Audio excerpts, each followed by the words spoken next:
Good day, friends of freedom. I'm here to talk to you about an experience that I went through. An experience that saw me being denied my freedom for 89 days. 89 days because those are the days that I was locked up. But I think I was denied my freedom for much longer. And at times, I failed to sleep because of the experience that I went through.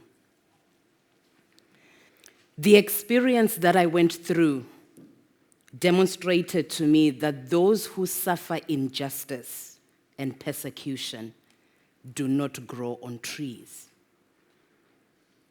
I was made to disappear, during which time my son, the rest of the family, friends and colleagues within Zimbabwe, the region in Southern Africa, and the world feared I had been killed. It all happened in the aftermath of 2 elections in Zimbabwe in 2008, which resulted in the negotiated government. At a time, Zimbabwe was experiencing the worst economic crisis, a runaway inflation that saw food disappearing from shelves. It all happened in between the signing of the global political agreement in September 2008 and the consummation of the inclusive government in February 2009. There was bickering between the signatories of the global political agreement, as each political party was concerned about which influential ministry they would lead. The leader of the Movement for Democratic Change, Morgan Tsvangirai, had left the country fearing for his life. And in that time, Robert Mugabe, the incumbent, could not form a government, even if he had been celebrated to have won the one-man election in June of that year. I woke up on December the 3rd at the crack of dawn to the invasion of unknown men who were armed. 6 men made it into my house, 6 men and 1 woman, and this all happened in front of my son, who was 17 at the time. And I was taken away in my night clothes. I was barefoot, and I didn't even have my prescription glasses. In a split second, I was bundled into an unmarked vehicle that was outside my gate. I found myself flanked by 2 men, unknown men. The one on my right indicated that I put my head down on his lap. It was frightening.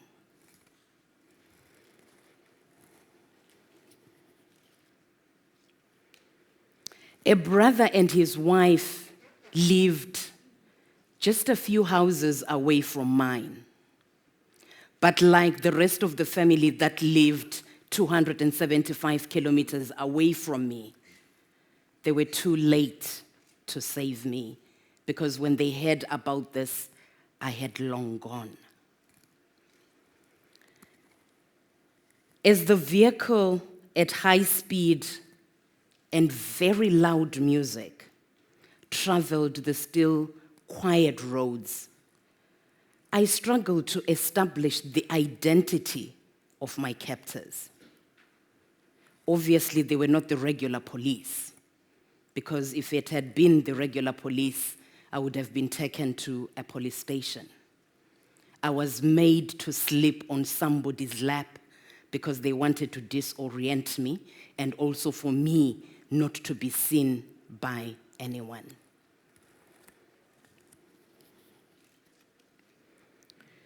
My thoughts were torn between my abductors being the ZANU-PF militia or the Central Intelligence Organization, as both were known for gross human rights abuses. As National Director of the Zimbabwe Peace Project,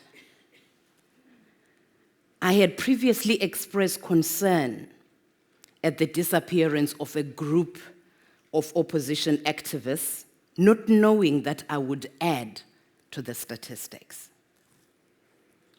As a law-abiding citizen, my crime could only be linked to my work as Zimbabwe Peace Project monitors and documents incidents of political violence, and the organization has been doing this since the year 2000.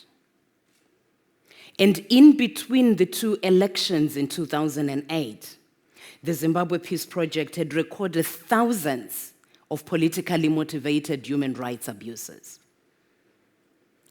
including hundreds, which included people who were killed in that violence. And as the vehicle raced at high speed for about 30 minutes, I feared for my life because I had seen a gun on the floor of the car.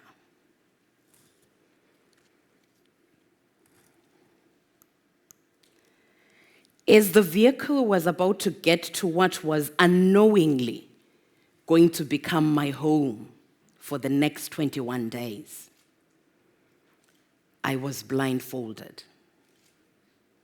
And I think they didn't want me to have a track of where they had kept me. And in no time after arrival, I had to endure physical torture. I was assaulted on the soles of my feet for hours on that day, including during the night when my captors were drunk. And it's not that I speculated that they could be drunk. They actually came back with bottles of beer.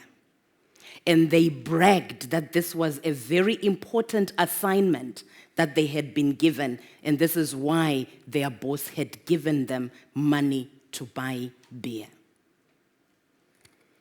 On the 5th day in that secret location, I was made to kneel on gravel as I was being interrogated for hours.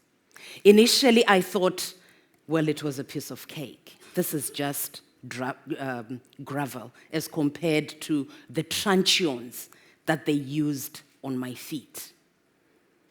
I didn't know what was in store for me. The pain that I endured as I knelt on the gravel was so intense. At some stage, I thought that I had left my body, and I was watching this woman who was in pain from some position, and it wasn't like it was me going through that pain. I remember that during one of the sessions of interrogation, I was asked where I had left my son. And I was quick to respond that I had left him at home. And being the only surviving parent of my son, there was another question: are you sure that he is still at home? You can imagine what that does to a mother. And in the house where they were keeping me, I could sense that there were voices. And I struggled to imagine that the voices I was hearing in the other rooms could be a voice of my son. Psychological torture was the order of the day from the moment that I left my home and for several months, if not years, that have followed the ordeal that I went through. In the 21 days that I was in Communicado, my abductors extracted a false confession. When I was handed to the police, I was accused of recruiting on behalf of the Movement for Democratic Change led by Morgan Tsvangirai, who would be trained in neighboring Botswana before they returned to Zimbabwe to commit acts of sabotage, terrorism, and overthrow a constitutionally elected government. If ever there was such a thing that happened, I was never close to it. If probably they had spoken about taking note of incidences of political violence, I would have said guilty as charged. However, my captors thought that my frequent visits to Botswana to buy basic commodities because there was no food in the country gave them a case that I was dealing with some people in Botswana to recruit young people.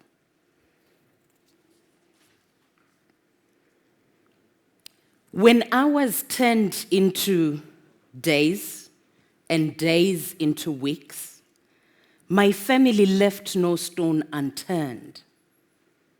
And they even stumbled on dead bodies that were not related to them, as they were trying to find my lifeless body somewhere.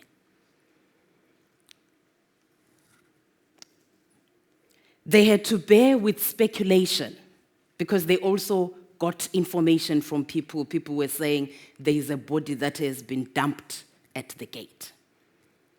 So all those things my family had to deal with. Human rights defenders in the country, the region, and internationally launched campaigns which put pressure and saw me not only being released from secret detention, but later on being cleared of all the charges. In the dead of the night, after 21 days, I was handed to the police. I was kept in a police cell which had been declared unfit for human habitation. When I made an appearance at the courts on Christmas Eve, I was sent to a maximum security prison for another 68 days before I was released on bail on March 2, 2009. In the court sessions that followed, I realized that if you're a human rights defender in Zimbabwe, usually you are not prosecuted, rather you are persecuted. I challenged the fact that I was abducted, the fact that I was tortured, and the fact that I was not protected by the law while in Communicado. And the Supreme Court in Zimbabwe,